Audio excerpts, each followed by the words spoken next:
अच्छा, तो hello viewers, आज हम जो है ना जैसा कि हमने स्टार्ट किया हुआ है कि वर्ड्स कहाँ कहाँ पर साइलेंट होते हैं और लिखे जाते हैं, लेकिन हम उसको प्रोनाउंस नहीं करते, उन वर्ड को पढ़ते नहीं हैं, लेकिन स्पेलिंग के रूल्स के मुताबिक उन्हें लिखना ज़रूरी होता है।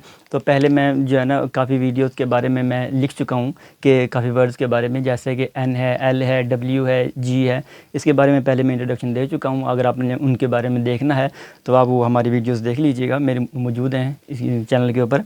तो आज हम जो है ना नेक्स्ट जो वर्ड पढ़ने वाले हैं कि जी एच कहाँ पे जो है ना ये साइलेंट होगा, कि जैसे जी एच। अब ये वाला वर्ड है, अगर अगर ये वाले वर्ड के ए ओ यू और आई और ये टी, ठीक है, अगर ये वाले वर्ड्स आ जाते हैं, ठीक है, तो क्या होगा, कोई जी एच को नहीं पढ़ा जाएगा। अब मिसाल के तौर पे जैसे काट, CAUGHT। अब देखिए यहाँ जी एच नहीं का प्रोनाउंस हो रहा, लेकिन लिखा ज़रूर जाएगा काट, ठीक है ना, काट।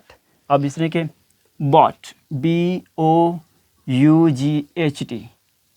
अब बॉट, ठीक है ना, कॉट, बॉट। अब इस तरीके से ये वाले वर्ड लिखे जा रहे हैं, लेकिन क्या है कि पढ़े नहीं जा रहे। अब जिस तरीके से मैं क्या कहता हूँ कि DAUGHT, डॉटर। अब देखिए लिखा जा रहा है लेकिन पढ़ा नहीं जा रहा, तो इसकी वजह कि ये स्पेलिंग में लिखा ज़रूर जाएगा लेकिन प्रोनाउंस नहीं किया जाएगा। ये देखिए AOUI और T वाले, ये वाले वर्ड जब भी आएंगे इनसे पहले, GH से पहले, तो क्या होगा कि GH प्रोनाउंस नहीं किया जाएगा।